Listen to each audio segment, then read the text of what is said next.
Welcome to Burning Topic. క్రైస్తవ మత బోధకుడు పాస్టర్ ప్రవీణ్ హత్య తెలుగు రాష్ట్రాల్లో తీవ్ర కలకలం రేపుతుంది. హైదరాబాద్ నుంచి ఏపీకి వస్తూ మధ్యలో రాజమండ్రి సమీపంలో రోడ్డు పక్కన శవమై తేలడంతో ప్రవీణ్ ది హత్యేనన్న అనుమానాలు మొదలయ్యాయి. మొదట్లో లైట్ తీసుకున్న పోలీసులు ఆ తర్వాత కుటుంబ సభ్యులతో పాటు క్రైస్తవ వర్గాల నుంచి వచ్చిన ఒత్తిడితో అనుమానాస్పద మృతిగా కేసు నమోదు చేసి దర్యాప్తు ప్రారంభించారు. అయితే ప్రవీణ్ మరణం చూస్తే ఇందులో ఏదో ఖచ్చితంగా జరిగే ఉంటుందన్న చర్చ సాగుతుంది. ఈ నేపథ్యంలో తెలుగు రాష్ట్రాల ప్రభుత్వాలు దీనిపై సీరియస్ గా స్పందిస్తున్నాయి.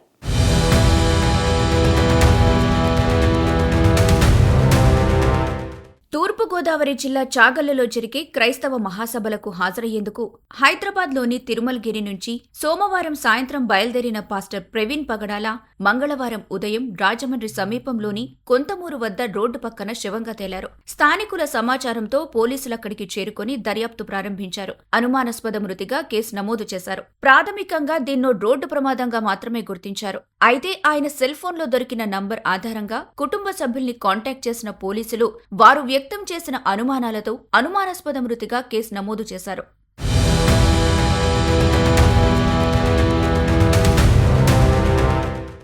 తన బుల్లెట్ బైక్ పై పాస్టర్ ప్రవీణ్ కుమార్ రాజమండ్రి సమీపానికి చేరుకున్న తర్వాత ఏం జరిగిందన్న దానిపై పోలీసులు ఇప్పుడు ఆధారాలు సేకరించే పనిలో పడ్డారు. ముఖ్యంగా అక్కడ లభించిన సీసీ కెమెరా ఫుటేజ్లను బట్టి చూస్తే ఆయన బైక్ వెనుక 5 కార్లు వెళ్లినట్టు గుర్తించారు. ఇందులో ఎర్ర రంగు కారుపై పోలీసులు అనుమానం వ్యక్తం చేస్తున్నారు. ప్రాథమిక సమాచారాన్ని బట్టి చూస్తే కొంతమూరు వద్ద రహదారి పైనుంచి కిందకు పాస్టర్ ప్రవీణ్ ప్రమాదవశాత్తు జారిపడ్డారని గుర్తించారు.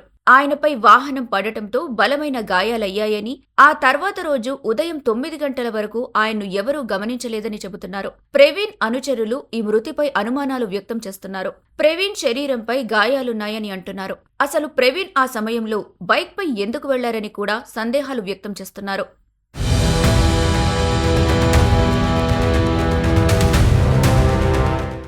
ఇవన్నీ చూస్తుంటే అసలు ప్రవీణ్ బైక్ పైన ఎందుకు రాజమండ్రి వైపు బయలుదేరి వెళ్లారు? క్రైస్తవ ప్రబోధకుడయుండి కూడా కార్లో వెళ్లకుండా బైక్ లో వెళ్లడం వెనుక కారణమేంటి? అది అర్ధరాత్రి ఇంత హడావిడిగా జాతీయ రహదారిపై ఆయన బైక్ పై ఎందుకు ప్రయాణించారన్న అనుమానాలు వ్యక్తమవుతున్నాయి. అలాగే ప్రవీణ్ టూర్ విషయం తెలిసి ఆయనపై ఎవరైనా దాడి చేసి చంపారా? గతంలో ఆయన చేసిన ప్రసంగాలే ఇందుకు దారితీశాయా అన్న మరో చర్చ కూడా జరుగుతుంది. అందులో ఆయన మృతిపై అనుమానాలున్నాయని క్రైస్తవ సంఘాల నేతలు చెబుతున్నారు.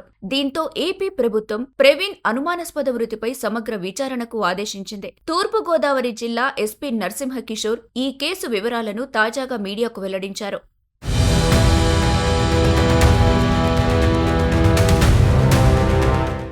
మంగళవారం ఉదయం రోడ్డు పక్కన ఒక మృతదేహం ఉందని పోలీసులకు సమాచారం అందినట్టు ఎస్పీ నరసింహకిషోర్ తెలిపారు. వెంటనే పోలీసులు అక్కడికి చేరుకుని విచారణ చేపట్టారన్నారు.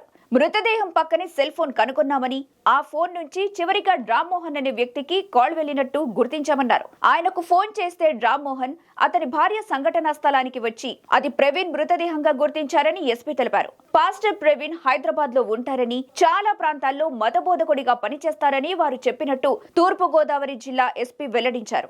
దీంతో వెంటనే హైదరాబాద్ లోని ప్రవీణ్ కుటుంబ సభ్యులకు సమాచారం ఇచ్చామని ఎస్పీ తెలిపారు. అయితే పాస్టర్ ప్రవీణ్ పగడాల బావమర్ది అనుమానాస్పద మృతిగా ఫిర్యాదు చేయడంతో కేసు నమోదు చేసి దర్యాప్తు చేస్తున్నట్టు వివరించారు. మరోవైపు దర్యాప్తులో భాగంగా ఘటనా స్థలంలో పోలీసులు డాగ్ స్క్వాడ్, క్లూస్ టీమ్ తో ఆధారాలు సేకరించారు. ప్రభుత్వ ఆదేశాల మేరకు ఎగ్జిక్యూటివ్ మెజిస్ట్రేట్ తో విచారణ జరిపించాలని నిర్ణయించారు. డాక్టర్ల బృందంతో పాస్టర్ ప్రవీణ్ పగడాల మృతదేహానికి పోస్ట్ మార్టం నిర్వహించారు. ఈ ప్రక్రియను వీడియో తీశారు. అనంతరం హైదరాబాద్ కు తరలించారు.